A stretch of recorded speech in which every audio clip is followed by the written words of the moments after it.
ನಮಸ್ಕಾರ ಸ್ನೇಹಿತರೆ, AP3 ವಿಡಿಯೋಗೆ ಸ್ವಾಗತ. ಇಂದಿನ ವಿಷಯ ಏನಪ್ಪ ಅಂದರೆ, ಇನ್ನು ಇವತ್ತಿಂದ ಪಿತೃಪಕ್ಷ ಸ್ಟಾರ್ಟ್ ಆಗಿದೆ. ಪಿತೃಪಕ್ಷ ಆಚರಣೆಯ ಹಿನ್ನೆಲೆ ಏನಿದರ ಮಹತ್ವ, ಇದ್ರ ಬಗ್ಗೆ ಎಲ್ಲ ಸ್ವಲ್ಪ ನನಗೆ ಗೊತ್ತಿರೋ ಮಾಹಿತಿಯನ್ನು ನಿಮ್ಮ ಜೊತೆ ಹಂಚ್ಕೊಳ್ಳೋಣ ಅಂತ. ನೋಡೋಣ ಬನ್ನಿ. ಹಿಂದೂ ಧರ್ಮದಲ್ಲಿ ಜನಿಸಿದ ಪ್ರತಿಯೊಬ್ಬರಿಗೂ 5 ಋಣಗಳಿವೆ. ಈ 5 ಋಣಗಳಿಂದ ಮುಕ್ತಿ ಪಡೆದರೆ ಮಾತ್ರ ಮೋಕ್ಷ ಪ್ರಾಪ್ತಿಯಾಗುವುದು ಎನ್ನುವ ನಂಬಿಕೆ ಇದೆ. ಈ 5 ಋಣಗಳಲ್ಲಿ ಒಂದಾದ ಪಿತೃ ಋಣವನ್ನು ತೀರಿಸುವ ಸಲುವಾಗಿ ಪ್ರತಿ ವರ್ಷ ಶ್ರಾದ್ದವನ್ನು ನಡೆಸಲಾಗುತ್ತದೆ. ಇದನ್ನು ಸಾಮಾನ್ಯವಾಗಿ ಪಿತೃಪಕ್ಷದಲ್ಲಿ ಮಾಡುವುದು ವಾಡಿಕೆ. ಪುರಾಣಗಳ ಪ್ರಕಾರ ಸನಾತನ ಹಿಂದೂ ಧರ್ಮದಲ್ಲಿ ಜನಿಸಿದ ಪ್ರತಿಯೊಬ್ಬರಿಗೂ ದೇವಋಣ, ಋಷಿ ಋಣ, ಪಿತೃಋಣ, ಭೂತಋಣ ಮತ್ತು ಸಮಾಜ ಋಣವಿರುತ್ತದೆ. ಇವುಗಳಲ್ಲಿ ಪಿತೃಋಣವನ್ನು ತೀರಿಸುವ ಸಲುವಾಗಿ ಮಾಡುವ ಪ್ರಕ್ರಿಯೆಯನ್ನು ಶ್ರಾದ್ದ ಅಥವಾ ತಿಥಿ ಎನ್ನಲಾಗುತ್ತದೆ. ನಮ್ಮ ಜನ್ಮಕ್ಕೆ ಕಾರಣರಾದ ತಂದೆ, ತಾಯಿ ಮತ್ತು ವಂಶದವರಿಗೆ ಕೃತಜ್ಞತೆ ಸಲ್ಲಿಸುವುದು ಶ್ರಾದ್ದ ಎನ್ನಲಾಗುತ್ತದೆ. ಈ ಶ್ರಾದ್ದ ಕಾರ್ಯವನ್ನು ಮರಣ ಹೊಂದಿದ ತಿಥಿಯ ದಿನದಂದು ಮಾಡುವ ವಾಡಿಕೆ ಇದೆ. ಆದರೆ ಪೋಷಕರು, ವಂಶಜರು ದೈವಾಧೀನರಾದ ತಿಥಿ ಸರಿಯಾಗಿ ಗೊತ್ತಿಲ್ಲದಿದ್ದರೆ ಅದನ್ನು ಪಿತೃಪಕ್ಷದಲ್ಲಿ ಮಾಡಬಹುದು. ಹಾಗಾದರೆ ಈ ಪಿತೃಪಕ್ಷ ಯಾವುದು ಅನ್ನೋದ್ರ ಬಗ್ಗೆ ನೋಡೋಣ. ಭಾದ್ರಪದ ಮಾಸದ ಕೃಷ್ಣ ಪಕ್ಷದ ಪಾಡ್ಯದಿಂದ ಅಮಾವಾಸ್ಯೆಯವರೆಗೂ ಪಿತೃಪಕ್ಷ ಎಂದು ಕರೆಯಲಾಗುತ್ತದೆ. ದಕ್ಷಿಣ ಭಾರತದಲ್ಲಿ ಇದನ್ನು ಗಣೇಶ ಹಬ್ಬದ ನಂತರ, ಅಂದರೆ ಸಾಮಾನ್ಯವಾಗಿ ಸೆಪ್ಟೆಂಬರ್ ಅಕ್ಟೋಬರ್ ತಿಂಗಳಲ್ಲಿ ಬರುತ್ತದೆ.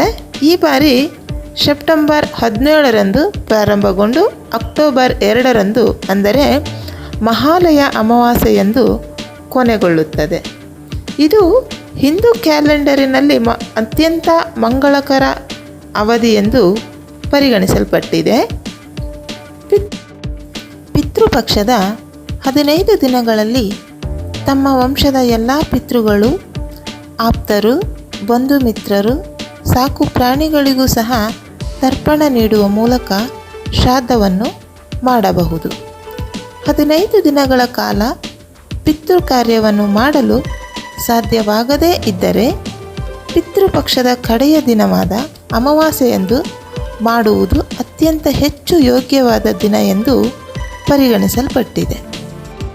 ಈ ಬಾರಿಯ ಪಿತೃಪಕ್ಷದ ಪ್ರಮುಖ ದಿನಗಳು ಯಾವ್ಯಾವುದು ಅಂತ ನೋಡೋಣ. ಈ ವರ್ಷದ ಪಿತೃಪಕ್ಷದಲ್ಲಿ ಸೆಪ್ಟೆಂಬರ್ 17 ಮಂಗಳವಾರ ಪೂರ್ಣಿಮಾ ಶ್ರಾದ್ದ, 18 ಬುಧವಾರ ಪ್ರತಿಪದ ಶ್ರಾದ್ದ, 19 ಗುರುವಾರ ದ್ವಿತೀಯ ಶ್ರಾದ್ದ, 20 ಶುಕ್ರವಾರ ತೃತೀಯ ಶ್ರಾದ್ದ, 21 ಶನಿವಾರ ಚತುರ್ಥ ಶ್ರಾದ್ದ ಮಹಾಭರಣಿ, 22 ಭಾನುವಾರ ಪಂಚಮಿ ಶ್ರಾದ್ದ, 23 ಸೋಮವಾರ ಷಷ್ಠಿ ಶ್ರಾದ್ದ, ಸಪ್ತಮಿ ಶ್ರಾದ್ದ, 24 ಮಂಗಳವಾರ ಅಷ್ಟಮಿ ಶ್ರಾದ್ದ, 25 ಬುಧವಾರ ನವಮಿ ಶ್ರಾದ್ದ, 26 ಗುರುವಾರ ದಶಮಿ ಶ್ರಾದ್ದ, 27 ಶುಕ್ರವಾರ ಏಕಾದಶಿ ಶ್ರಾದ್ದ, 29 ಭಾನುವಾರ ದ್ವಾದಶಿ ಶ್ರಾದ್ದ ಮಾಘ ಶ್ರಾದ್ದ, 30 ಸೋಮವಾರ ತ್ರಯೋದಶಿ ಶ್ರಾದ್ದ, ಅಕ್ಟೋಬರ್ 1 ಮಂಗಳವಾರ ಚತುರ್ದಶಿ ಶ್ರಾದ್ದ, ಅಕ್ಟೋಬರ್ 2 ಬುಧವಾರ ಸರ್ವಪಿತೃ ಅಮಾವಾಸ್ಯೆ ಇರಲಿದೆ. ಹಾಗಾದರೆ ಪಿತೃಪಕ್ಷದ ಮಹತ್ವವೇನು, ಇದ್ರ ಬಗ್ಗೆ ನೋಡೋಣ. ಪಿತೃಪಕ್ಷವು ಶ್ರಾದ್ದ ಕಾರ್ಯಗಳನ್ನು ಮಾಡಲು ಅತ್ಯಂತ ಪವಿತ್ರ ಸಮಯವಾಗಿದೆ. ಈ ಸಂದರ್ಭದಲ್ಲಿ ಮರಣ ಹೊಂದಿದ ಪೂರ್ವಜರಿಗೆ ಆಹಾರ, ನೀರು ಮತ್ತು ಪ್ರಾರ್ಥನೆಗಳನ್ನು ಸಲ್ಲಿಸಲಾಗುತ್ತದೆ. ಈ ಆಚರಣೆಗಳು ಅಗಲಿದವರಿಗೆ ಶಾಂತಿಯನ್ನು ನೀಡುತ್ತವೆ ಮತ್ತು ಅವರನ್ನು ಲೌಕಿಕ ಬಾಂಧವ್ಯಗಳಿಂದ ಬಿಡುಗಡೆ ಮಾಡಲು ಸಹಾಯ ಮಾಡುತ್ತದೆ ಎನ್ನಲಾಗುತ್ತದೆ. ಸಾಂಪ್ರದಾಯಿಕವಾಗಿ ಮನೆಯ ಹಿರಿಯ ಮಗ ಇದರ ವಿಧಿವಿಧಾನ ಕಾರ್ಯಗಳನ್ನು ನೆರವೇರಿಸುತ್ತಾರೆ. ಪಿತೃಪಕ್ಷದ ಸಮಯದಲ್ಲಿ ಪೂರ್ವಜರು ಗೌರವಿಸಲು ನಡೆಸುವ ವಿವಿಧ ಸಂಪ್ರದಾಯದಲ್ಲಿ ಪಿಂಡದಾನ, ದರ್ಪಣ, ಬಡವರಿಗೆ ಆಹಾರ, ಅಗತ್ಯ ವಸ್ತುಗಳ ದಾನ ನೀಡಲಾಗುತ್ತದೆ. ಇದರ ಹಿನ್ನೆಲೆ ಏನು? ಇದಕ್ಕೊಂದು ಪೌರಾಣಿಕ ಕಥೆ ಕೂಡ ಇದೆ. ಅದೇನಂತ ನೋಡೋಣ.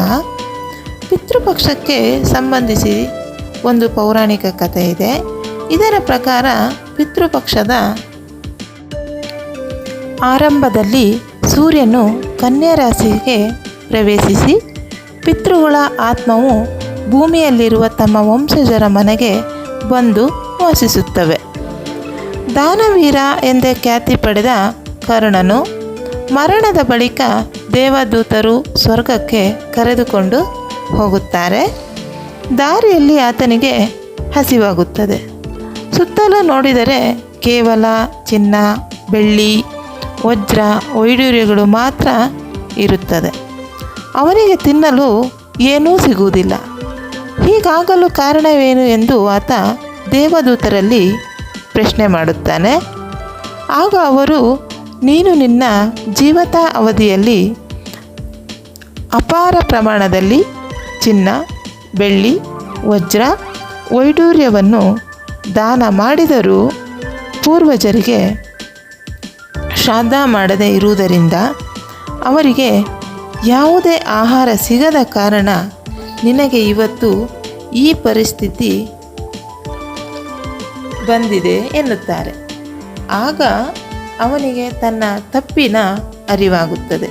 ಹೀಗಾಗಿ ತಮ್ಮ 3 ತಲೆಮಾರಿನ ಪೂರ್ವಜರಿಗೆ ಶ್ರದ್ಧೆಯಿಂದ ಶ್ರಾದ್ದ ಮಾಡುವ ಮೂಲಕ ಅವರಿಗೆ ಇಷ್ಟವಾದ ಭೋಜನವನ್ನು ಹಾಕಿಸಿ ಋಣವನ್ನು ತೀರಿಸುವ ಸಂಪ್ರದಾಯ ಪಿತೃಪಕ್ಷದಲ್ಲಿ ಆರಂಭವಾಯಿತು ಎನ್ನುವ ನಂಬಿಕೆ ಇದೆ.